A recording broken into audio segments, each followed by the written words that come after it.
He woke up as the villain everyone is supposed to kill. A guaranteed bad ending. So he doesn't try to be clever. He doesn't try to hide. He just trains, harder, faster, smarter, until one simple idea becomes reality. If he's stronger than the main character, no one can kill him. And somewhere along the way, the villain who is supposed to be hated starts getting treated like a hero. This story begins with the protagonist X thinking that if he's going to be reincarnated, a villain should absolutely crush everyone, no chance, and in the meantime, acquire a harem and live a better life, because he has the right to. But why did his new world turn out like this? He was reincarnated as a character who was 100% destined to die, and he also turned out to be a villain of aristocratic blood. The events unfold at Kaleidosyria Academy, a popular action fantasy game with a variety of plot twists. No matter which path the character chooses, the one who always stands in the way of the heroes is the worthless trash ex-bandier. Heir to the bandier family, son of the commander of the capital's guard knights, he uses his position to bully people. His fate is predetermined, death. After entering the academy, he inevitably dies at the hands of the heroes. The protagonist sighed and thought, and he reincarnated into such a loser about a week ago. Enrollment in the academy, 3 years left until the game begins. He asked Celicia, the maid, if she would believe him if he said that he would be killed in the next few years. The girl, who was only 12 years old, pouring water into the teapot, answered yes, considering everything he'd done. After pouring herself some tea, she sat down in a chair and, sticking out her thumb, ran it across her throat. MC wondered if this super beautiful maid Celicia's verdict would be like that. X rolled over on the bed, hung his head down, and spoke as expected. She'd noticed, of course, the incident with the public humiliation of a lower noble, the complete failure of the proposal with the Marquis's daughter, and the culmination was the incident with the dousing of the saint. The girl went on listing his smaller-scale offenses, and finally stated, although it seemed he'd changed a lot lately, so maybe they wouldn't kill him quietly. A chance to avoid being killed? Wouldn't it enlighten her, so ignorant? The protagonist remained silent in response, only sighing. Celicia said, well, maybe he should just humbly apologize? He responded irritably. It's too late. Things are especially bad with the saints of the Millist Church. Near tears, the protagonist continued. He'd made too many problems and enemies. His fate is already sealed. The girl thoughtfully noted that the saints, if he apologized, would surely forgive. MC shouted indignantly, they'll definitely remember this. Besides, they have powerful healing and devastating offensive magic. Attack, defense, support, they have it all. And they have the most investigators on the entire continent. What could he even do with them? Everything is lost. He's definitely finished. He called out to the god of Millist and shouted, this is too cruel. Exhausted, he fell back onto the bed and exclaimed, he just got into this game world. Suddenly, X jumped up and exclaimed, that's right. He'd played this game inside and out. He knew how to become stronger, where to stay out of trouble, who was dangerous. He knew it all. If he made X so strong that no one could kill him, then everything would be solved. If so, he had to train to the point of exhaustion before entering the academy. He laughed joyfully at his solution and exclaimed, he'll become the strongest villain. Celicia said in bewilderment, but he suddenly felt strangely perked up. The protagonist joyfully opened his palm, activated his magical power, and a small flame appeared on his palm, refusing to grow in size. The protagonist wondered, what is this? Is this all his talent is? So this flame needs to be increased somehow. He himself didn't understand how it happened, but the fire burst into flames and MC screamed, hot. Celicia grinned and declared, roasted pork for dinner. Sometime later, in the forest of black feathers near the Bandir estate, he began training. X summoned experience and remarked, so monster hunting? To quickly become stronger, you need to destroy strong monsters. Celicia, who was carrying his luggage, looked skeptically at his plump body, which looked ridiculous in armor. A small monster appeared before him. The girl remarked, yeah, strong ones. The monster roared so unexpectedly and loudly that the protagonist flinched and recoiled from it. But then he clenched his teeth and declared decisively, he won't give up, since he's decided to become the strongest villain. He attacked his opponent. But something went wrong, and very quickly he found himself knocked to the ground and the monster perched triumphantly on his back. Celicia, holding the sword, chuckled and said, he's so pathetic. The protagonist, lying on the ground, thought, there are no cheats for leveling up in this game. Stats only increase through battles, so if he keeps fighting, he too can become strong. He leaned on his sword and jumped up, knocking his opponent off him. Celicia stared at him in confusion, not expecting such a turn of events. But the monster quickly grabbed him by the rump and bit him so hard that MC ran forward with a scream. The girl called out to him, trying to stop him, but it was useless. He didn't hear her, simply continuing to run forward. She sighed regretfully and rubbed the bridge of her nose. A year later, the residents of the town's main square were gossiping about the protagonist. Had he caused a stir again? For the 7th time in a month. Has he seemed different lately? But they say he tried to burn himself alive. He seemed to be beginning to accept the full responsibility. This contradicts Millist's teachings. He's a demon after all. And who cares? As long as he doesn't cause trouble. At least he can afford to skip social events. If only he'd behave calmly today. All this gossip was heard by Celicia, who who was carrying logs across the square. The residents looked at her and remarked that she was doing a good job as a personal maid. The girl was carrying them to the fiery furnace, located on the outskirts of town. Having dragged more bundles of logs, she warily announced that these were the last logs for today. At that moment, the protagonist, wrapped from head to toe in black, ran out of the bathhouse screaming. Then he thanked the girl, as usual. She peered into the furnace and said in surprise that climbing into that fiery furnace every day was nonsense. Strange rumors were circulating about him. He, removing the black headband from his head, replied, "Let them talk. That way, he'll get stronger." Thank goodness for her for getting the towel ready. Silesia dried herself with the towel and said, "It's hot." He replied, "It's not for him." The girl said, "The effectiveness of this training is frightening." MC noticed. Had she noticed it too? He transformed from a fat guy into a slender young man with a thinner face, which looked incredibly good on him. She pointed at him and said, "Losing weight through a sauna. Smart." He dried out well. X agreed. "That's true. It's especially noticeable on his face." "Okay, wait, that's not what he meant. Let her look here." He held out his index finger, and a fiery ember appeared on the tip. Silesia noticed, "Is this barely living flame all he's managed to achieve in a year?" The protagonist replied, "Well, yes, compared to last time, this lasts a couple of seconds longer." She chuckled, and he waved his hands to put it out. Then he said, "There are 7 basic types of magic: red, blue, green, yellow, black, and white. And magic has ranks: basic, intermediate, high, and ultimate.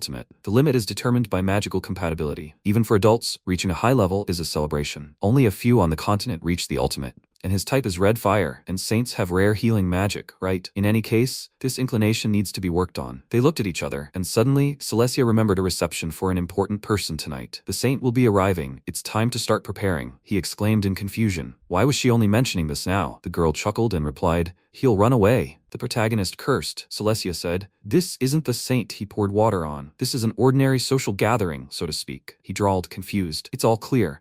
Life is decaying again," he thought, too soon. Everything should be fine until the academy. He seemed to have strayed from the main plot. The girl added, "So he should apologize properly." He looked at her with a smile, showed off his cool figure, and said he'd leave everything to her, his beloved maid. She exclaimed in confusion, "What did he mean?" MC ran to the bathhouse and shouted, "He's gone back to warming his bones." Silesia wanted to ask, "What about the fireproof mask?" But it was too late. He poked his head into the bathhouse and jumped out scalded, clutching his face, screaming that he was too hot. "Help him." The girl hiccuped in fear and poured a bucket of water over his head, leaving it there. After that, she shook her head dejectedly, rubbed the bridge of her nose, and said, "I think she'll go shopping." He, lying on the ground with a bucket on his head, asked, "Can she handle it alone?" Silesia turned around and replied with a smile, "It's easier than babysitting him. Besides, the road needs to be clear of monsters. Someone's exterminating them." He sat up with a bucket on his head and remarked, "Oh, so that's it." Well, it seemed he was worrying about her for nothing. Ix wanted to remove the bucket from his head, but realized with horror that his head was stuck in it. At this time, Silesia was heading to the Bandir estate, which was located in the kingdom of Phenelia, in the capital of Azaban. Humming to herself, she thought that her master had changed for the better. He stopped beating her, trained with the knights, and practiced with the mages. During their morning jogs, the distance between them was becoming shorter and shorter. Moreover, he began letting her go places alone. Such changes pleased her. The former master, the current master, the difference was like heaven and earth. What a strange feeling in her chest. She was happy for him. She was his sword. The day he picked her up, he himself almost died. Suddenly, she came out into a clearing where some people were gathered. Apparently mercenaries. One of them grinned leeringly upon seeing her and asked if she would like to have some fun with them. After a while, a lookout at the estate announced that the saint of the Millista church had arrived. Knights, all hands on deck. Panic erupted in the estate, and everyone bustled about, preparing to greet the saint. When the carriage with the dragon on the roof stopped near the mansion, the protagonist, who had returned home, watched from behind cover. A girl emerged from the carriage, and everyone exclaimed in delight, "Saint Urumire." Everyone greeting her bowed low before her. The protagonist flew into the mansion like a bullet, flew down the corridor past the surprised maids, and began to cry out in dismay. "Bad, too fast, bad, he's not ready yet." The maids looked at him in confusion. Suddenly he stopped, thought for a second, and joyfully thought, "It's decided." He muttered out loud, "This isn't quite what I planned, but since it's like this, there's really no choice." He ran into his room, curled up into a ball, and declared, "Worm mode activated. I don't care. I need to start over." Seeing the outfit, he noticed in surprise that Silesia had prepared clothes for him. A social gathering, holy cow, shopping. He's about to go crazy. I think there was something like that in the game. Just don't tell him he'll have to regroup and host guests. He has a bad feeling about this.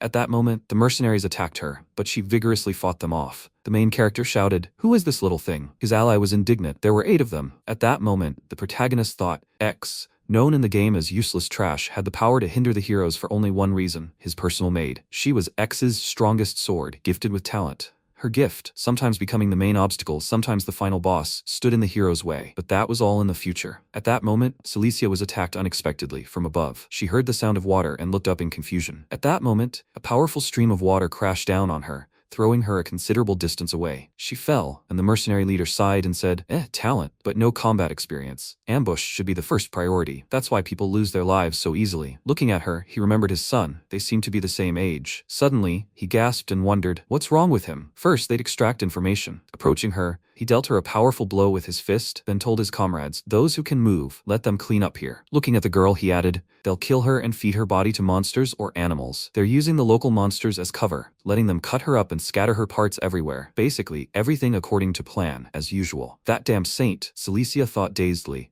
wondering why she was falling into the void. Although, that's probably what death felt like. This was before the master's changes. He ordered her to teach him swordsmanship. Not a day had passed before he accused her of being a bad teacher and beat her up. One day he asked if she'd give him another chance. She beat him up good and proper that day. He'd really gotten it. It had been hard, but he'd still trained to the point of exhaustion. When she realized it had been going on for days, he came up to her with a swollen face, begged her forgiveness, and asked if she was okay. And was there something on his face? He looked so funny that she couldn't help but laugh and say, his face. And now, dying, she whispered, how stupid. The chief mercenary, looking at her, said, it's probably time. First, I should break her fingers. He raised his foot over her hand and said, it's time for her to wake up. At that moment, something unexpected happened. The protagonist appeared on the scene. The chief mercenary said in surprise, what kind of magic is this? A knight commander or a church knight? What kind of spontaneous actions were these? Besides, it was too ominous. The protagonist, stopping near Celicius, called out to her and asked, well, what do you think of his outfit? The girl, barely raising her head, said plaintively, sir. The chief mercenary exclaimed mockingly, is this what the knight commander's only son looks like? They hit him so hard he flew off. Celicius, confused, said, it can't be. The mercenary burst out laughing and exclaimed, he heard that X-Man is a complete idiot. The other nobles hate him. He has no friends. Besides, he's talentless, a complete idiot.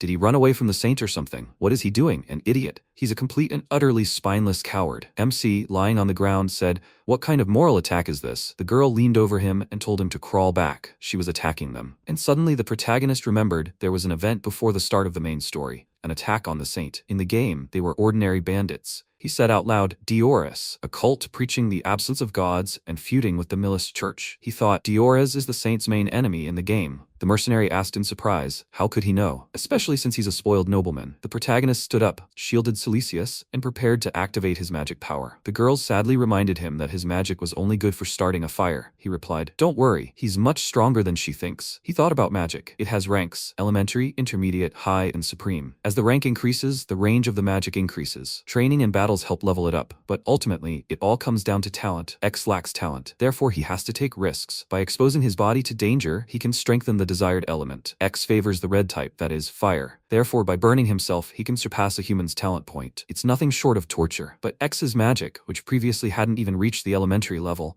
now sparkled with new colors, reaching a high level. The protagonist activated his magic. Celicia, confused, said, it can't be. He grabbed her, held her close to protect her, and summoned the highest magic of the primary color, the manifestation of the soul garment. At that moment, a magical creature emerged from a huge column of flame. She exclaimed in amazement, a fire giant? Its power can reduce a person to ashes in a split second. The mercenaries rushed to attack, but the fire giant's roar seemed to paralyze them, causing them severe damage. Diores remained on the battlefield. The protagonist shouted at him to tuck his tail between his legs and flee like a rat. The mercenary asked in bewilderment, what's going on? Trying to cope with the fire monster, he exclaimed, if this is his fate, may the saint burn in hell for not healing their wounds. The protagonist intensified his magic. Diores, realizing this, exclaimed in bewilderment, this can't be. The fire monster advanced on him, opening its terrible fiery maw wider. MC told the enemy that he probably had his reasons, but he had touched his maid. For this, he would have to pay with his life. Celicia, huddled close to him, watched in amazement. The fire monster approached the mercenary and burned him to ashes, absorbing his last screams. Then there was an explosion, and the magic vanished as if nothing had happened. Only a faint puff of smoke hung in the air. The maid looked at the protagonist in surprise and asked why he had saved her. He grinned, hoisted her onto his back, and replied that he had grand plans for her, and a man he could trust with his back would be useful too. She clutched his shoulders, nearly falling over in surprise. The protagonist adjusted her position and set off. Suddenly, the girl embraced him in a burst of gratitude,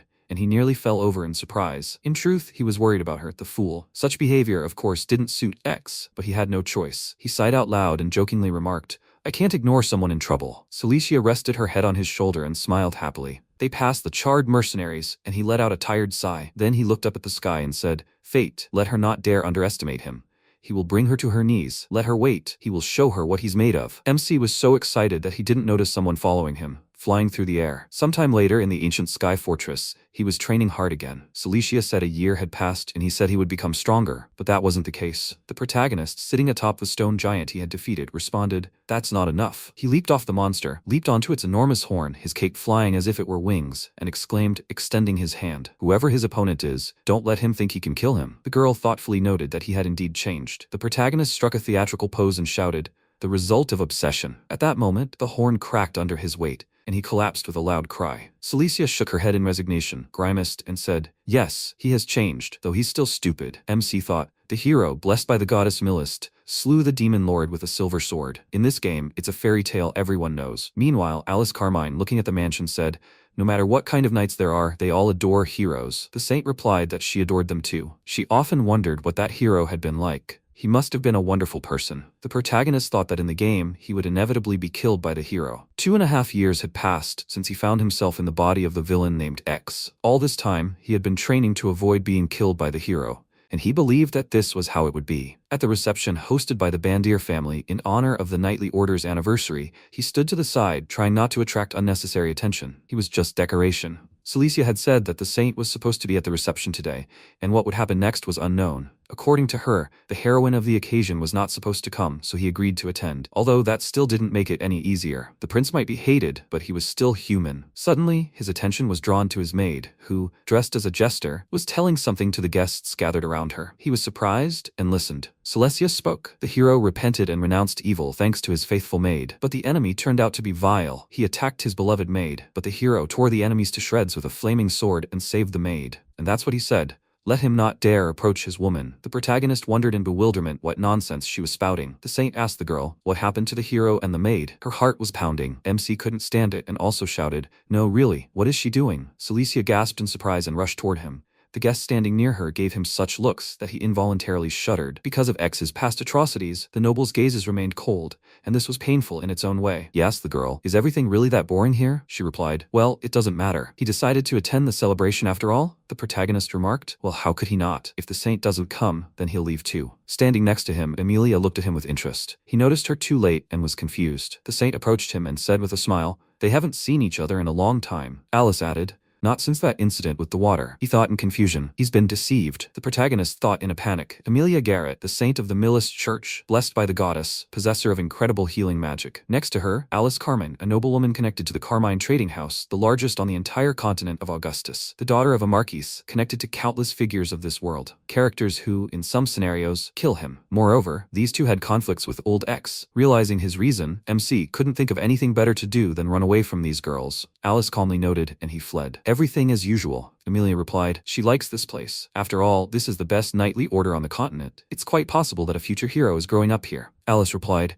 "Perhaps." At that moment, Reresso and her comrades approached them and apologized for the future leader of the knights. She added, by way of apology, if they allow it, would they like to join their hunt? Alice looked at her grimly, thinking that even children of the Bandier knights seemed to think with their muscles, and Lady Emilia was sweet but stupid. The saint exclaimed joyfully, "What a grand adventure this is!" Alice thought again. Saint Emilia, whom X had once doused with water, was one of the saints of the Millist Church with the largest number of followers. She possesses miraculous power, capable of surpassing even royalty, and yet, she maintains neutrality for one reason only. Because she is a girl chosen by one of the goddesses of this world, Millist. A saint is one who has received the goddess's blessing. If anything serious were to happen, this country and the Millist Church would find themselves at war. She, Alice, understood this, but she had made a fatal mistake. At that moment, the protagonist came to the seashore, sat down on a rock, and uttered, well, honestly, X has caused too much trouble." He looked at his reflection in the water's surface and continued, "Now no matter how hard he tries to improve, it will be no use. He can't even make a ball of dirt out of this. As much as he wouldn't want it, his end is already near." He thought X is sowing trouble, and ultimately, he dies, in any game direction. And there are still 6 months left until he enters the academy, where the main story begins. He didn't care about the plot, but he had a year left to live. 3 at most. And that wasn't funny. Lost in his thoughts, he didn't immediately notice the monster appear behind him, the Lord of the Ice Trouts, Fagrumir. When he realized it, he jumped up, assumed a fighting stance, and exclaimed, "How could he die in such an interesting world?" The protagonist told his opponent, "Sorry, but he's gonna be his nourishment." He swung his sword and wanted to strike the monster monster, but it suddenly turned and began running away. MC exclaimed in confusion, "Where is he going?" A saint was approaching them on a steed. Cilicia, appearing next to him, remarked in surprise, "What, was he scared of a baby deer?" He replied in confusion,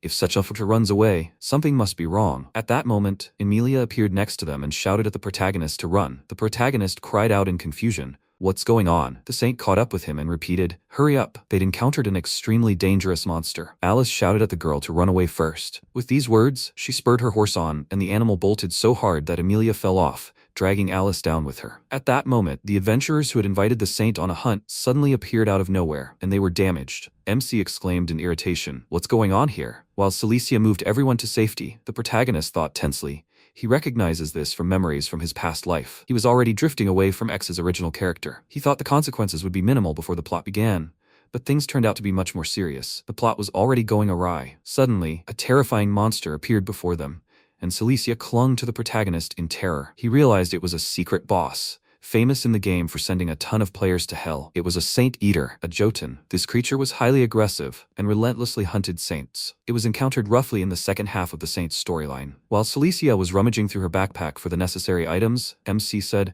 the monster was attracted to the saint. He thought the enemy had appeared too early. What the hell? The maid asked him to wait a bit. The protagonist, perplexed, asked what she was planning. She replied that she would take care of the injured, and besides, this blade was better. With that, the girl picked up the weapon. Handing it to him, she clarified, he wouldn't abandon them all in trouble, right? The protagonist snatched the weapon from her hands and remarked, only for the invaluable experience, and besides, it wouldn't hurt to stretch his legs, and at the same time, he would see how much stronger he had become. At this time, Emilia and Alice were hiding, both tensely watching the approaching monster. The saint asked her comrade if she was all right. The girl replied yes, she was unharmed. Emilia regretfully apologized, adding that it was all her fault. Alice, drawing her sword and shielding the saint, replied that she shouldn't worry. She could handle it. She would protect the saint. Taking a fighting stance, the girl prepared to attack. Emilia thought, wrong. A saint isn't someone who hides behind warriors. A saint is someone who possesses special powers, healing everyone during the day, sparing no effort, and memorizing all the sacred texts at night. It's hard, but stories of a hero who will defeat the demon lord, on the contrary, greatly inspired her. Most of all, she loved the very first part, when the hero appears before Saint Cornelia. He extended his hand to the heroine and said that he needed her to save everyone. Let her come with him.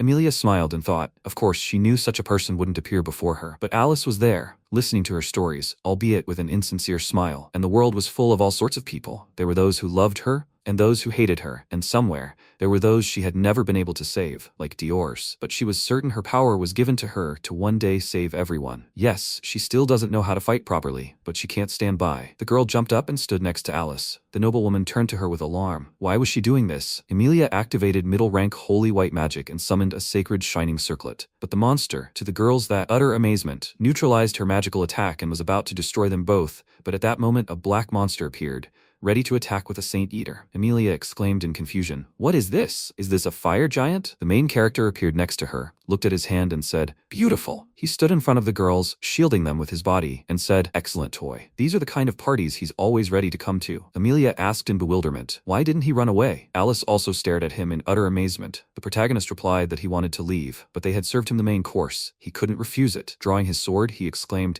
there's no reason to spare him. Alice asked in bewilderment, is he all right? He chuckled and admitted, he doesn't even know it himself. Striking the approaching enemy, he shouted, well, is it time for them to have some fun? He leaped high into the air with his power-up and declared, they won't hold back. After that, MC activated his elementary level red magic, summoned a burst of flame, aimed the attack at the monster, and shouted, well, how's that for him? His strike hit the target. The monster burst into flames, but to everyone's surprise, it changed shape. Alice exclaimed in surprise, regeneration, Emilia remarked. He really is a Jotun after all. The protagonist drawled in bewilderment. So, does that mean he has an insane amount of experience? Let him give it to him. With these words, the protagonist attacked the enemy again. The girls looked at him in amazement, thinking, so that's what Expandir has become. At that moment, something unpleasant happened. MC's sword broke and he collapsed to the ground. Emilia gasped, fearing for his life, and covered her mouth. The protagonist cursed, began to stand, and remarked, looking at the enemy, that their conversation would drag on after all. He grinned, unaware of the blood flowing from the wound on his forehead. Emilia asked, is he all right? She's going to use healing magic now. The protagonist pushed her aside, saying, whoever can't fight should stay behind. The saint retorted, even if she can't fight, she has the power to heal. With these words, she, against his will,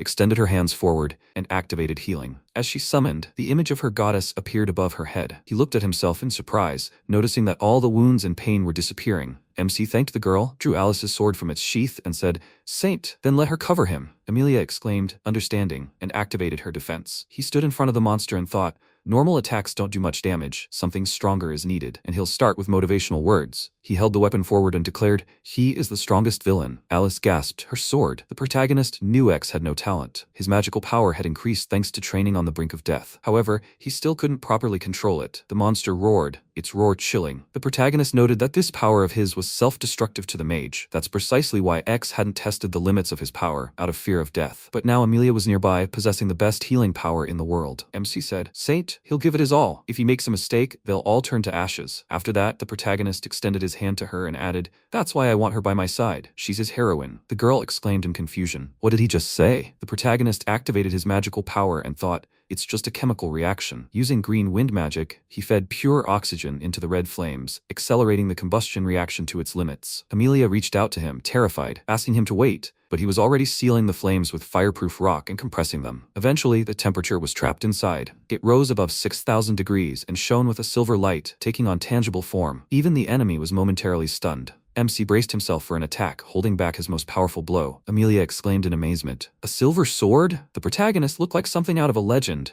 His figure lit up with a bright light, his decisive actions simply astounding in their speed and simplicity. The saint admiringly declared, "Hero!" The protagonist shouted at the monster. He didn't know why it had appeared prematurely, but it was time for him to go to hell. He summoned the ultimate blended magic, the white-hot blessed fusion sword, and attacked his opponent. The silver sword, dazzlingly glittering, imbued with magical power, flew at the monster. The girls watched in stupefaction. A short time later, when the monster was destroyed, the protagonist looked at the large furrow in the soil, the charred edges and plants, and said in confusion, "It seems he'd overdone the temperature a bit." Amelia and Alice looked at him as if he were a god. He thought, sure, he'd shown off, but how was he supposed to resolve this whole situation now? He said, "Amelia, she was just sitting there. That's his true power." The girls continued to stare at him, silent and astonished, unable to utter a word. After bidding them farewell, he ran off. They looked after him in bewilderment. After a while, Celicia, while bandaging his arm, remarked, "Couldn't he have asked the saint to heal him? Why was he showing off, hiding the injuries from the magical backlash?" It was stupid. He sat at the table, resting his head on his hand, pretending not to hear. He thought the original X was jealous of Saint Amelia's popularity and fame. He liked Alice, and so she became the object of his obsession and constant bullying. X's fate had always been the same. If you think about it, everyone suffered because of him. At this point, Celicia grumbled. No matter how she looked, he was unremarkable except for his pretty face. He answered, "That's right." Catching himself, the protagonist added, "Her face is clearly prettier than his." The girl jumped up indignantly, tugged at the bandage, causing him pain, and angrily exclaimed, "What is he talking about? It turns out he's already healed. Everything heals so quickly on him, just like on a dog." The protagonist's loud cry cut through the silence of the night. At that moment, a dragon carried the carriage carrying Amelia and Alice under the night sky. The noblewoman asked, "What do you think of X?" She admitted he looked a bit cool. The saint asked, "She's the same age as him, isn't she?" The girl answered, confused, "Yes, that's true." Amelia dreamily mused, "So they'll see each other at the academy?" Alice looked at her in surprise and replied, "Yes, I guess so." The saint smiled and said, "I'm looking forward to it." Sometime later, the academy president, addressing the students, exclaimed, "Well, she's addressing them once again. Welcome to the Kaleidosyria Royal Academy. Let them study for the good of the kingdom of Fenaria." And so the entrance ceremony ended. The protagonist thought, 3 years have passed since his reincarnation as the doomed villain X. The day of his entrance to the academy has arrived, the day the game's plot begins. He said it out loud, finally. It has arrived, this day. Celicia, reading the list of students, noted in surprise, there were so many different people here. The second princess of Fenaria, Lion, Saint Amelia, Julius, called the hero's rebirth, and also X, known as a freak. She grabbed him by the belt that bound his hands and said, "Well, they need to go collect signatures." The protagonist exclaimed irritably, "Is she kidding me? What kind of collar and handcuffs is this?" She also responded with irritation, "It's because he keeps trying to escape." In the end, she was ordered to monitor his academic life. If she fails, she will be expelled, along with him. He looked at her pitifully, thinking that the end of the villain X was sealed. The heroine would kill him at the academy. It suddenly dawned on him. What if he didn't enroll in the academy in the first place? He didn't want to meet heroines anyway. Someone touched his shoulder from behind. Turning around, he was surprised to see Amelia, who said with a smile that they hadn't seen the hero for 6 months. MC thought in confusion. Yes, she was the heroine, Saint Amelia, the one who could kill him in the future. He suddenly shouted, "Heroine." Celicia stared at him in bewilderment. Before he could comprehend anything, she was already flying after him, because he immediately fled, so quickly that he dragged her along with him. The saint looked after them, confused. Thoughts swirled in his head. That time, 6 months ago, when they destroyed the monster hunting the saint, he had been careless enough to say something stupid to Emilia. He must have struck a nerve with her. Suddenly he stopped and asked, "Where is he?" Celicia, exhausted, fell to the floor and couldn't answer. The protagonist looked around and asked, "What is this place?" Suddenly it dawned on him. He knew what it was. That's right, it was the Kaleidosiri Academy. They were inside the academy. If everything here was exactly the same, then he was right. It was the academy's courtyard, the fountain. An enraged Celicia asked if he had anything else to say. He clarified. Could he look at one place? He understood. Romance, a date by the fountain. The girl snapped. That's not the point. After that, he'd apologized to the saint. Meanwhile, Emilia was watching them. The protagonist sighed and said, "Okay." He leaned toward the fountain and said,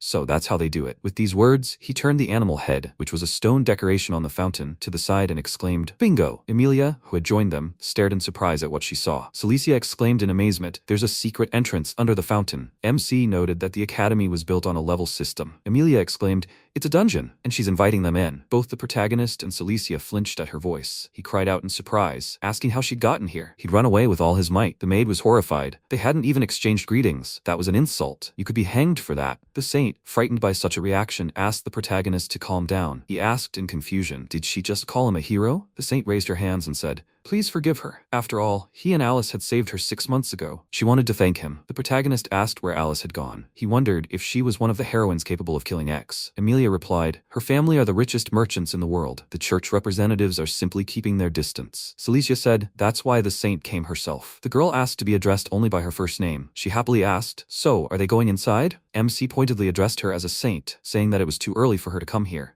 She was weak, and if anything happened to her, it would be the end of him, so she'd better get back quickly. The saint, smiling, held out her magical attribute. He exclaimed in confusion, "What? Are you planning a fight here?" Emilia turned to Celicia and beckoned her to follow her, resolutely entering the dungeon. It was the nest of the many-faced spawn dungeon. Emilia, who was walking ahead of everyone, said, "There are cobwebs everywhere." Suddenly, monsters appeared before her. The girl quickly assumed a fighting stance and said, "They've appeared, let them leave it to her." But what happened next surprised her. Celicia beat her to it, dispatching her opponents with a single blow. Emilia, surprised, noted how strong she was.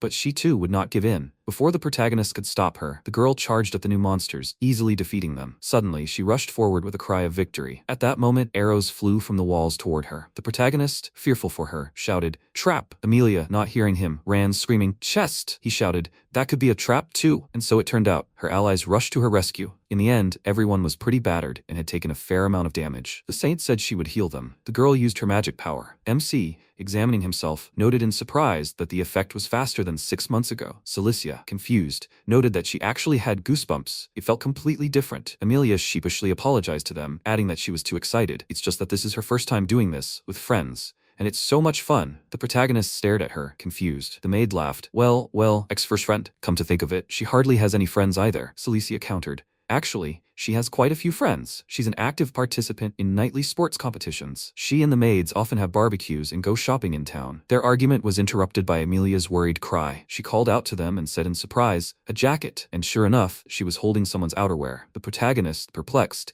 assumed it belonged to one of the students. Celicia examined the garment and noticed it was still warm, and it smelled human. The saint exclaimed, "That means there's a student nearby. I need to find him and see if he's okay." MC paused, thinking about the missing student at the beginning of the game, but had the plot changed again? If so, then, like last time, anything could happen. While he was pondering this, Emilia rushed forward and screamed, "I've found it." Monsters appeared behind her. The protagonist shouted for her to stop. There was no telling what might be there. He and the maid rushed toward the girl. The saint replied, "Don't worry, everything will be fine." But at that moment, the boss of the lair of the many-faced spawn, the false goddess Valshada, appeared before her. She had several arms and limbs, and each held a weapon. The protagonist thought she was using weapons made from the shells of her relatives' corpses. According to the story, this dungeon is only available mid-game. For Emilia at his level, defeating her is impossible. He shouted, "Fatal error." The saint assured him, "Everything is fine." MC irritatedly noted, "But why?" He thought, the boss is already very difficult, and here there is a saint. In addition to powerful monsters, there are opponents here who crack them like nuts. The anti-million organization Dior's hunting saints. It consists of top-level fighters, including former church knights. If you play stupidly, even a saint dies easily. And in this world,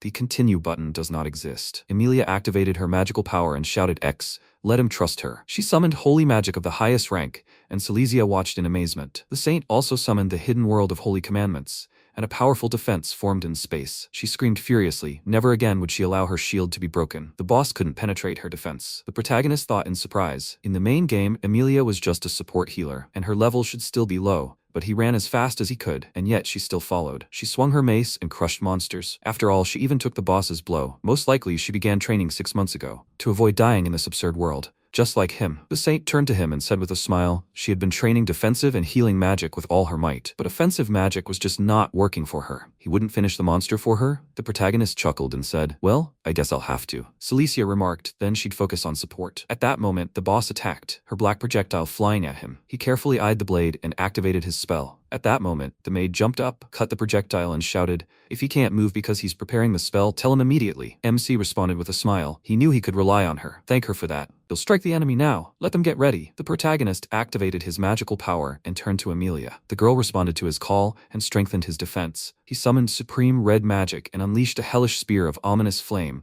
attacking the dungeon boss. Everything around roared and sparkled, and a huge stream of fire erupted from his hands, damaging the enemy in a matter of seconds. He grinned smugly, and Emilia exclaimed, what? Everything around her shook, and she began to gasp in panic. Celicia shouted in irritation, he's an idiot. He's overdone it. Everything's going to collapse. The disguised Arl, whom they had saved, said, thank you, of course, for saving her, but if we're going to die, then we'll all die together. Emilia shouted, no need to give up. Let everyone run to her. She'll put up a defense. The protagonist asked, what if he tries to melt everything with magic? The maid replied, he's an idiot. Then everyone will die immediately. You can't do that. Well, that's the end. Emilia, having expended a lot of energy, lost consciousness. Something started dripping from above. He, holding the saint in his arms, reached out in bewilderment. Is the ceiling floating? At that moment, as if out of nowhere, the academy teacher appeared and noticed that she had heard from the other teachers that the students had disappeared, decided to look, and it turns out that's where they were. She looked at MC and asked, so the rumors about him were true? The protagonist noted with surprise that the teacher was holding up the entire ceiling.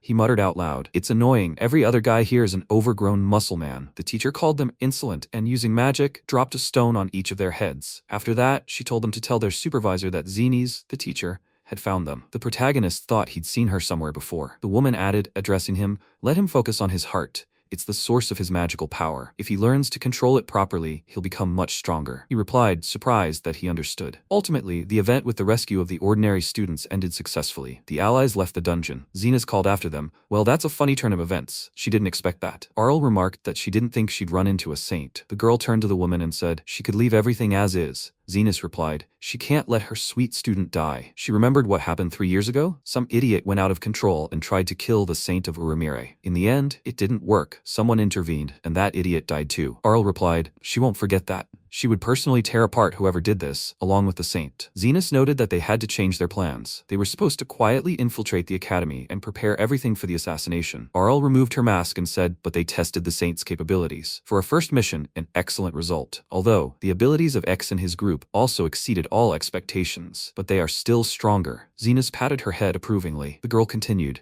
she could rip their throats out at any moment. It's not for nothing that she's from the Dior's combat squad, the one who tears Arl's fangs apart. The teacher replied that even if she killed Emilia now, it would simply be considered an accident. The Milisto festival was coming soon. Did she know what would happen if the saint died on the day Milisto was celebrated? Besides, the academy was currently holding events only for first-year students, and security was lax. She looked closely at her student and added with a smile, their entire family is gathered. Her squad members smiled at her. An ally approvingly told Arl that it was her first mission, but she'd done well. Another added, she infiltrated stealthily, so let her keep her identity a secret from now on. Another turned to Zenes and Arl and noted, however, that the plan had changed significantly. The boy, drinking a potion, asked if there would be any problems if they were so close to the saint. Zenas assured her comrades that everything would be fine. Their little sister hadn't been exposed yet. Even if something did happen, Milisto's people weren't that good at teamwork. The Milisto Dawn Festival would begin in the spring, and on that day, they would achieve their goal, killing Saint Emilia. They would prove the gods' absence that day. The entire team looked at their leader with anticipation. Zenas, patting Arl on the head, added that those who called themselves the goddess's messengers would make excellent sacrifices. After a while, Emilia turned to her friends and said,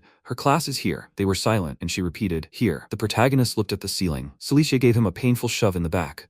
He exhaled and said goodbye to the saint, addressing her by name. The girl immediately smiled and said goodbye to him as well. They parted ways, and on the way the maid asked, by the way, what about the man he saved? How is he? MC replied, he must have gone to his class. When they entered their classroom, the students started whispering, is that X? They're saying he's a loser. Look at his childish, disgusting style. Now he'll run and complain about them insulting him. Celicia glared at them, ready to take revenge on them for her master. Suddenly, Clare Grace stood in front of the protagonist and addressed him with disdain. He replied, "Come on, what does she want from him?" She exclaimed angrily. How can he, being part of the aristocracy, allow himself to be late for class? Does he even respect them? The protagonist responded rudely. Who cares about her and the whole class for bothering him? Claire was furious. Does he take her for a fool? The protagonist remembered. It was Clare Grace, the third daughter of the House of Grace. She's full of justice and strives to become a knight. Although she's not a heroine, she's a reliable companion to the protagonist. The girl continued to be indignant. How could he possibly be late for the first day if he was planning to become a knight? He apologized sarcastically, adding that he hadn't meant to hurt her pride. But the girl continued to stand in front of him. Cilicia spoke rudely. He'd already apologized. What more did she want? Claire clarified. Aren't they knight candidates who will guard the capital? Will they also be able to apologize to those killed by monsters or criminals? Cilicia smirked and exclaimed how ineptly she was trying to stroke her ego of justice. MC whispered, "It's because of justice." Claire added, "They've come all this way to get into the academy. They're just both weaklings." The maid hissed angrily, looking at her. "Are you saying they're weaklings?" The protagonist egged his ally on. "Come on, let her humiliate her in front of everyone." But the girl said it peacefully enough. Their Master X isn't particularly bright, he's clumsy and a coward. Oh, and he's also a tightwad. The protagonist whispered in confusion. Why is she bullying him? She's really got me right in the heart. Cilicia smirked and continued, pointing a finger at Claire.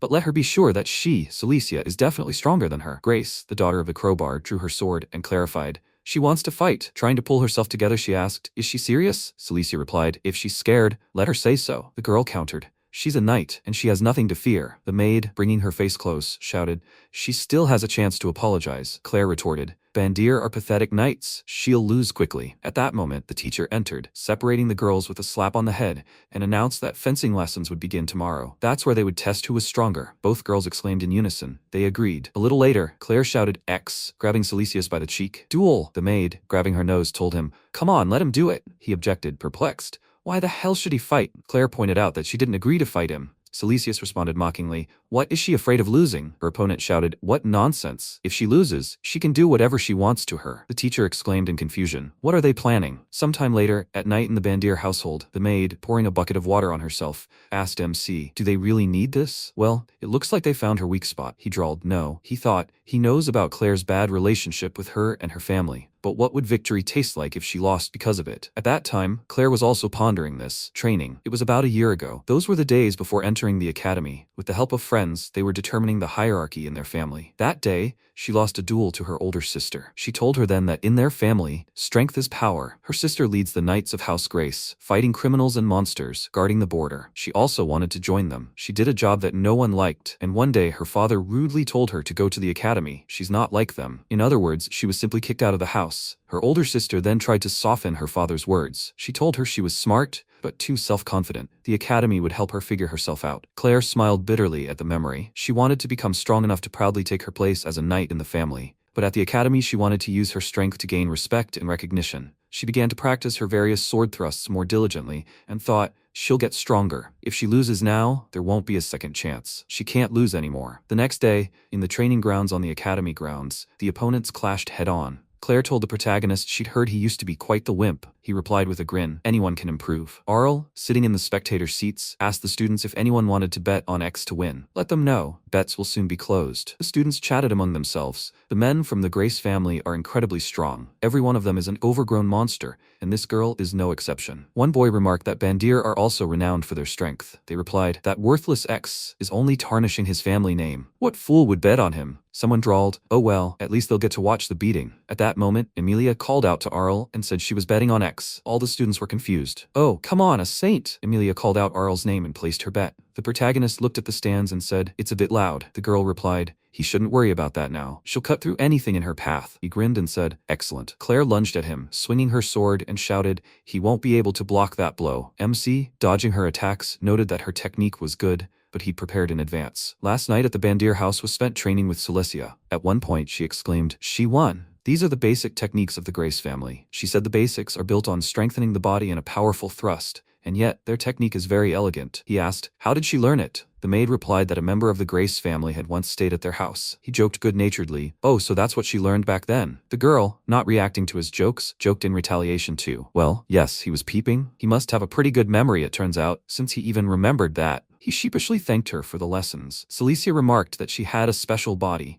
She wasn't very good with magic, but she could easily strengthen her body. It was a shame, but that's how it was. The protagonist, listening to her, thoughtfully remarked that, for a sure victory, he needed to use his strongest move. The girl rolled over on the table and replied, "Let him try. He wouldn't lose in a sword fight. After all, his teacher was the incomparable Cilicia." He jumped up and said they needed to keep training. She should stop lounging on the table. She defiantly lay down on her back and noted how beautiful the stars were in the sky. The protagonist exclaimed in irritation, "He'll definitely defeat her in the next duel." And now, looking at Claire's belligerent demeanor, he said, "The enemy must be destroyed with one crushing blow, right?" The girl lunged at him, activating Grace's sword technique, and shouted, "Take it with honor." He took a stance, preparing to parry her blow, and declared, "Here we come. The measures are ready." But at that moment, he was in for a surprise. Claire suddenly closed the distance between them so quickly that he was slightly taken aback. Without hesitation, she activated Thunder Slash and prepared to attack the enemy. He exclaimed in confusion, "How fast?" The students rose from their seats in anticipation. They began to actively discuss Claire's body enhancement. "Impressive. X won't be able to withstand this blow. Let them all just look at her speed. This technique is something else. How painful it will be for him now." She looked up after her attack and wondered if he dodged, if she attacked too late, or if there was something else. There's no need to think so much. It's her bad habit.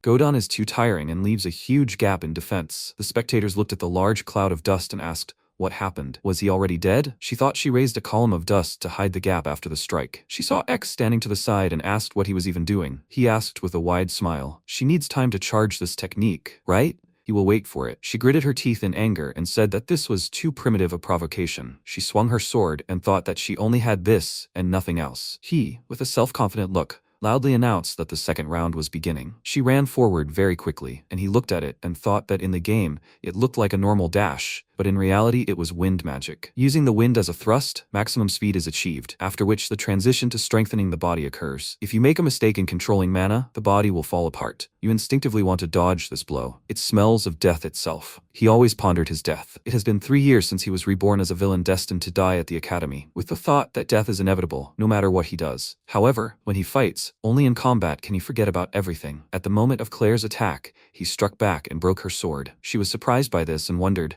was this the use of Godan? He put wind magic not into his body, but into the blade. Is this a quick extraction technique? There was not even a hint of it in his first swing. He disassembled her technique on the fly and crushed it head-on. She fell to her knees and said that she admitted defeat. The spectators were shocked by what happened and loudly asked, was he cheating with a wooden sword? He is ready to do anything to win, isn't he? They must return the money. The protagonist was very angry about this and loudly said that they should shut up. Why were they bothering him anyway? The people who bet on him received their money and were surprised by the amount they received. Claire was still sitting on the ground and said that she was weak. She really was weak. Why did he turn out to be so strong? He came up to her, helped her up, grabbed her hand and said that she shouldn't be so upset. He and Cilicia spent the whole night thinking about how to defeat her. She shouldn't discount it. This move won't work a second time. If she hadn't slowed down on the first swing, the outcome could have been different. However, even so, this can't be called a defeat. For him, defeat is only death. As long as he is alive, he can always become even stronger. She asked him to listen and asked if he really thought she could become even stronger. He said in a calm tone that he had said that anyone could become strong. She looked at her hand with a smile and said that he was right. Cilicia approached her and said with a smirk that it was time for punishment. He was confused by this and asked what they were doing. She grabbed her by the collar, dragged her along and said that she was a servant who deserved punishment. Sometime later, when the classes were over,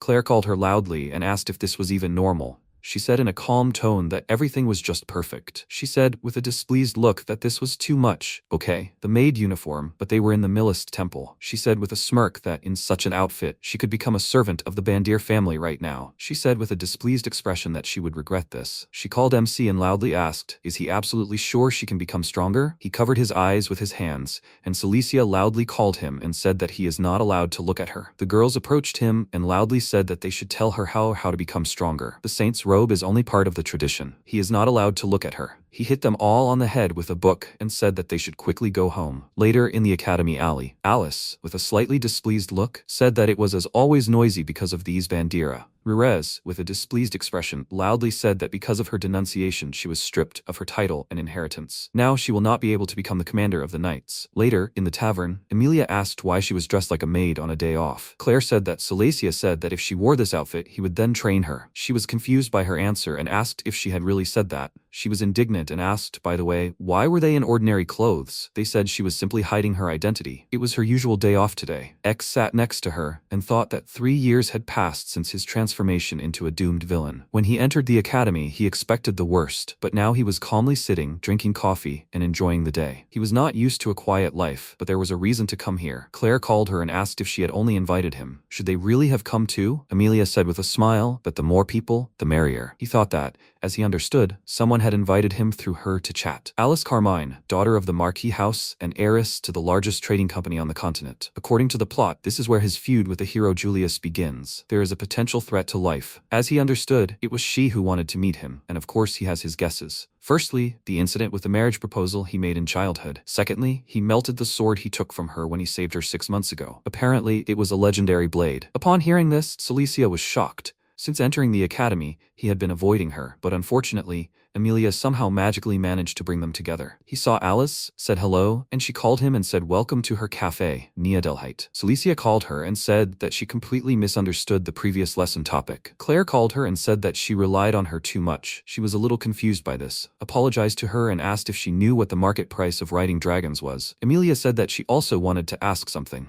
What should she ask? Alice said with a smile that she would explain the tax calculation later. The Grace family's dragons were large and well-groomed. They would sell for even 20% more than last year's price. She shouldn't adapt to the situation. The protagonist was surprised by this and said that he thought Amelia got along with everyone. They turned to him and asked, by the way, where is he going after class? She was already tired of relaxing after class with only girls. He should be kind enough to answer the question. He laughed with a confused look and thought that he couldn't tell them that he wandered around every day, amazed that everything was just like in the game. He called Alice and asked, by the way, did she call him because of that incident with the sword? She remembered it and asked, is he talking about the Carmine family sword? This problem is solved. Everything is fine. Everyone noticed the face she made as she said this and wondered, will he really believe it? She leaned towards him with a smile and said that soon he would understand why she called him, and for now, he could rest. He called Claire and asked if she had family matters again. She said her family isn't good at paperwork, so she has to deal with these issues. The visitors noticed him and said that they should look there. It was better to get out of here before he went crazy again. His friend had already ended up in prison because of him. Celicia fell head on the book and asked, is everything as usual? Go beat them up? He was finishing his coffee and thought that wherever he went, it was like this. He said that she had better focus on her studies. He thought that the knightly order of Bandir, they guard the capital and have enormous power. People are less afraid of criminals than of Bandir, who come for them. MC put the mug on the table and said that it was delicious. He will stand outside if necessary. Alice grabbed him by the shoulders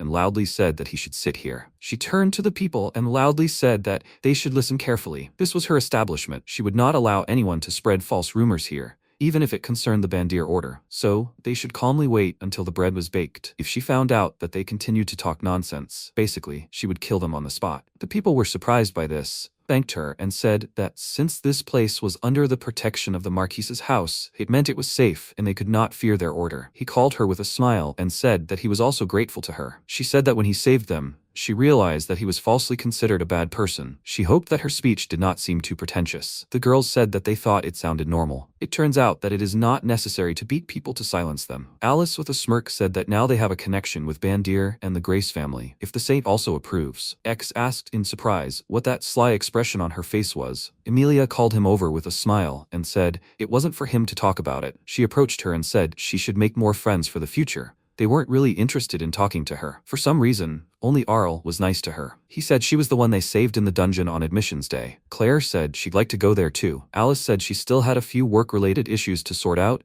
and they should wait for her a little longer. She was treating them today, so they shouldn't hesitate to order anything. He grinned and said okay, then they'll wait until she's free. He thought that since this was her establishment, it had special significance for the plot. This place was connected to his fate. You could buy everything from potions to equipment in her shop. In any storyline, you definitely have to come here. This is where the confrontation between the villain and the hero begins. In this storyline, the enemies are no weaker than those in the Saints storyline. Underground trade, mercenaries, arenas, as usual, nothing but death flags. However, the protagonist will definitely cope with everything. How did that fateful event begin? Reres entered the cafe with 2 guys and loudly said that she had to give them the resonant stone artifact. Alice looked at them with a calm expression and said that it had begun. He calmly sipped his coffee and thought that people should burst in now. He became confused because of this and wondered if the event had already begun. She said loudly in a dissatisfied tone that they were disinherited because of her report. She said with a serious expression that she was responsible for the saint's kidnapping. She didn't want to argue about this now. He began to get nervous and thought that the hero Julius usually saves her.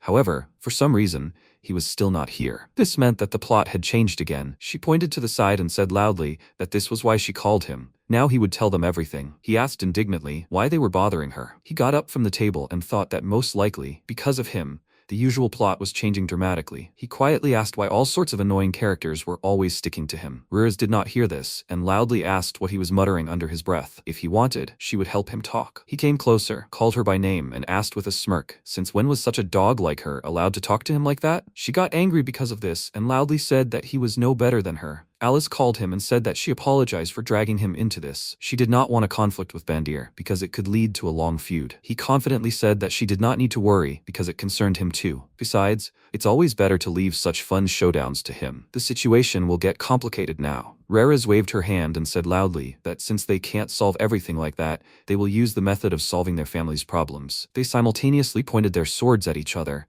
and she said loudly that they must fight. They will put everything on the line. If she wins, she will take his position in the family. MC said that he doesn't care about his status in the family, but he will not refuse a duel. They can attack as three at once. It will be more fun that way. Alice, looking a little worried, pointed towards the exit and said that they should be kind and go outside. After that, they came to Asbeninash Road in the royal capital next to her cafe. Amelia said that they seem to be one family, but they still haven't learned to solve problems among themselves with words. She is from a side family and is his cousin. Then, if he were a girl, would he be like her? Silesia, looking displeased, said she should stop thinking about it or she'd already lost her appetite. By the way, what's a resonance stone anyway? Claire said it was a magical artifact that allowed long-distance communication. She was surprised by this and said that meant one could talk endlessly, even until the night. Now she wanted one of those too. She said she shouldn't even hope. For a saint, such an item isn't easy to obtain. It required a perfectly resonating magic stone, and the price of one was more than a nobleman's annual income. Alice stood between the two sides and loudly declared that House Carmine would witness the duel. X said he apologized to her for their behavior. Rires was indignant about this and loudly declared that they used to drive out vile people together and rejoice in it. What happened now? He, with a calm expression, said that it was so. He was still afraid of that past. She channeled magical energy into the blade of her sword and asked loudly, "What is he saying?" She swung her sword and cast the Flash of Fire spell, a red-type elementary magic. Her allies ran towards him, and he thought it was a simultaneous attack, a simple but effective tactic. He looked at the guy with the two-handed sword who was running towards him and thought that if he was going straight ahead, then this was not a real attack. At that moment, Rares jumped out from behind him and used mid-level red magic, a flaming piercing blade. He thought he needed to dodge the forward attack and put all his power into the magical one. They were both surprised that he disappeared, but the guy immediately realized that he was from below. He quickly rolled towards them and kicked the guy in the chin. Immediately after that, he grabbed his sword and threw it at the mage standing in the distance. The sword hit him with the dull side, and he lost his balance. Rares jumped back, looked at Alice, and thought that if she was destined to lose, she should at least land one last blow. She shot fire magic at her with a sharp wave of her hand. She was confused by this, covered her head with her hands, and a powerful explosion occurred. When she opened her eyes, she saw that the protagonist had taken the blow and asked if she was okay. She agreed, and he said with a grin that then everything was fine. He turned around and said that now they would have to pay for this incident. He directed magic at them and thought it was magic he created, compensating for his weak mana control. When the streams of energy reached them, they were confused because of this, and she asked if his magic didn't burn. He thought he created red lines and sent mana along them, after which he detonated. This is a special class of red magic, a malevolent flame. He turned around and said that now they would not cause any more trouble for anyone. Did he deserve coffee from her? She immediately agreed with a little surprise. After that, he turned to them and said that he had held back, so they should be grateful. He turned to Silesia, who approached him and asked what she would say about his new spell. She knelt down with a serious expression, called him the heir of House Bandir, and handed him the sword. He, looking slightly displeased, said that she should stop this. She said that they understood who they were pointing their swords at. For the sake of his honor, they should be executed. Claire said that this was no longer a personal duel, but an official one. If they were not punished, rumors would spread and his reputation would suffer even more. Amelia said that the Millis Church does not participate in duels. Alice said that they themselves said that they were ready to put everything on the line. He took the sword in his hand and thought that it was heavy. He's been living like a villain for 3 years now. He looked at Rares and his allies and thought that if he were in their place, they would definitely kill him. There are no statuses in battle. Either he kills or they kill him. He thought that was enough. That was his responsibility. Even with the death flag, his life is secure. He even has servants. MC came closer and said in a serious tone that they should lower their heads. He raised his sword and said that, frankly speaking, he no longer cares about orders and power. He stopped the sword in front of her neck and said that, however, he will not allow them to bother Alice. He is taking control of them, and they can forget about freedom forever. The others were surprised by this, and he turned around and asked, "Isn't that okay?" Celicia, with a displeased expression, said that everything seemed fine. The others smiled because of what happened, and Alice thanked him. He turned to her and said that he did say that he could help at any time. She remembered something and said that he should wait here for a bit. She approached them, called him, and said that she would hand these people over to the care of the main family. He returned to the cafe, sat down on a chair, and thanked her. He thought about the events where Julius settles everything and starts a feud with him. What would happen if something happened to Alice or the heroines at the very beginning? He was afraid to even think about it.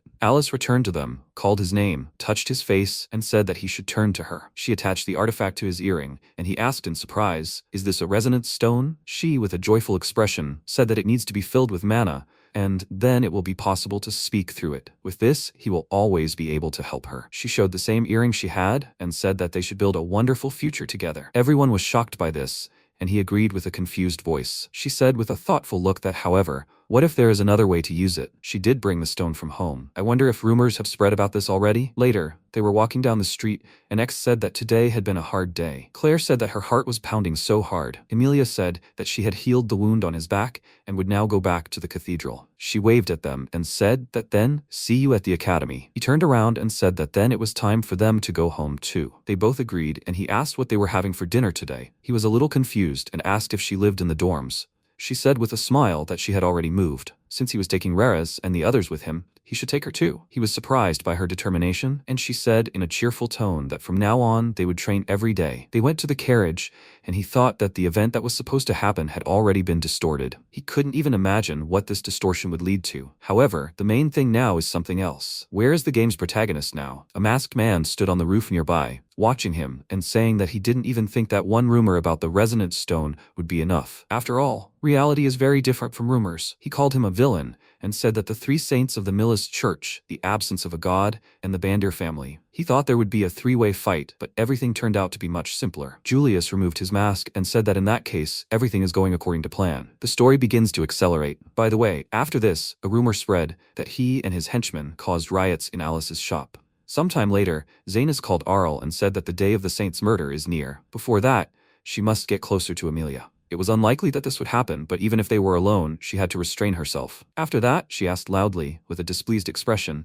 if this could in any way be called private. Emilia apologized and said that it was a regular excursion, but even zombies wanted to enjoy it. Half an hour before, Zinnis loudly announced that the annual spring excursion for first-year students at the Caladrilia Academy was beginning. The combat squad must protect others, the sacred squad must take care of others, and the trade squad must benefit others. Monster remains, gems, valuables, and food, anything will do. Their goal is to bring back proof that they were on the excursion. The protagonist, with a wide smile, thought that this event had finally arrived. This is the event that any plotline goes through. In general, the spring excursion goes like this. It seems as if the game's protagonist is simply going on an adventure with friends. Emilia will be kidnapped to an ancient castle. When they begin the pursuit and climb up there will be many traps. At the top, there will be a golem, and several of its cores must be destroyed at once. The tower's boss is the Count, guardian of the treasure Gruz. It will be difficult for him alone. In the main story, his character sent Silesius and skipped the tour himself, but now luck is on his side. Zenus loudly said that she would ensure that the right group goes through the forest. His team included Hald, Arl, Mull, and Emilia. He thought he was on the same team as her. If everything goes as in the original, they will eventually reach the ancient castle. The golem can be sold for her healing. If he kills the golem, his valuation will skyrocket. Zenis created a hologram of a man who said he was a teacher of the Holy Department and Archbishop of the Church of Millist, Ord. Before the tour, a few rules. Do not approach the ancient castle. Every year there are students who never return. This forest contains ancient ruins, military relics, and fortresses. There's even an alleged cemetery teeming with undead. All sorts of dangers await them here. Students of the Holy Department of the Millist Church must remember the dogmas.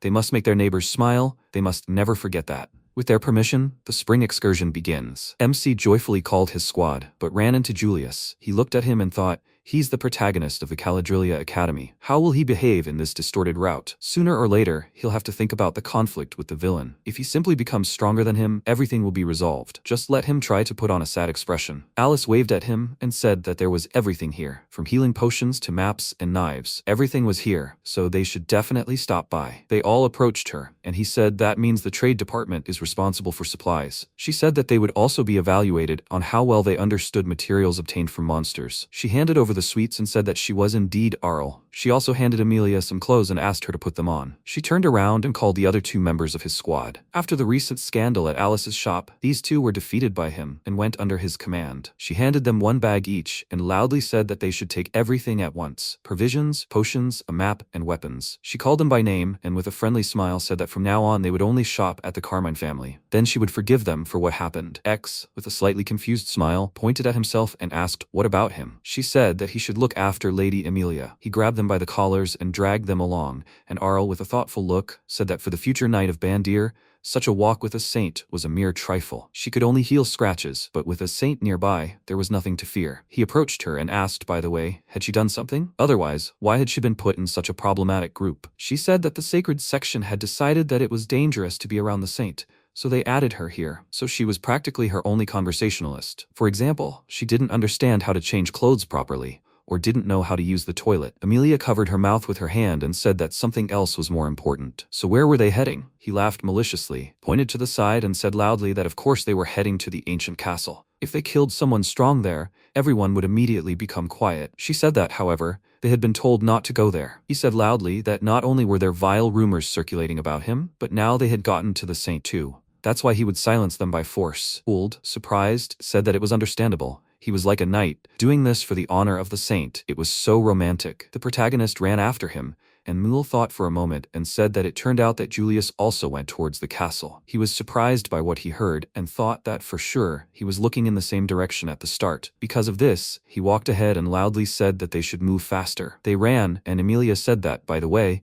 it seems that Celicia regrets that she is not on their team. He chuckled, denied it, and said that she is not such a nice person. At the same time, the other team was walking through the forest. Claire called Celicia and said that it was a pity that she is not on Team X. Riraz agreed and said that they got along well since childhood. She turned to them, called them, and she, with a little surprise, said that she was leaving, only she addresses her simply by her first name, although she does not care. She said with a calm expression that lately all she does is make noise and eat. However, now was the perfect opportunity to demonstrate her strength. She asked admiringly, "What strength if she even skipped training?" Riraz turned to her and asked, "So she doesn't know?" Celicia turned to them and pointed her sword, leaving them all confused. At that moment, a large monster lurking in the forest attacked them. Claire asked loudly in surprise, "What is such a monster doing here?" Riraz stood nearby and, with a calm expression, said that everything was fine. She called out to her loudly and said that even several knights would have a hard time dealing with such a monster. She called out to her politely and asked, "Do you really not know? The Bandir Knightly Order has 6 knights who wear colors." At that moment, she killed the monster with one blow of her sword, and she said that in the order with a 1,000-year history, this is the highest title after the commander, a knight of color. However, even at the graduation stage, it was decided to award her the title of Black. For the first time in history, a separate color was introduced for her, a commoner, a natural-born monster, an ominous harbinger of black wind and fire. Claire said with surprise that the colored Bandir knights were said to be the strongest. Celicia was surprised by this and said, "So that's how it is." Riraz was surprised by this and loudly asked why she didn't know this herself. She said thoughtfully that, by the way, she thought someone had told her something about it at home. She remembered that they had told her earlier that they would pay for her studies, but she had to graduate from the academy. They were surprised by this, and Claire said that to graduate, fighting alone is not enough. You also need to study well. She said that, so that's what this title means. She walked forward, raising her sword in front of her, and said that the Black Knight squad should go forward. She will show the master her strength. She looked at her with a small smile and asked, had she always been like this? Riraz, with a slightly displeased look, said that before she was more like a rabid dog. I wonder who made her change so much. After some time, MC said that his squad had started off briskly. They were going to reach the old castle, kill the monsters, and return triumphantly. Mule said that it looked like they were on a direct road to the gallows. Hald said that perhaps all their relatives would be killed too. He said with a tense expression that who would have thought that not even 30 minutes would pass before they lost Amelia.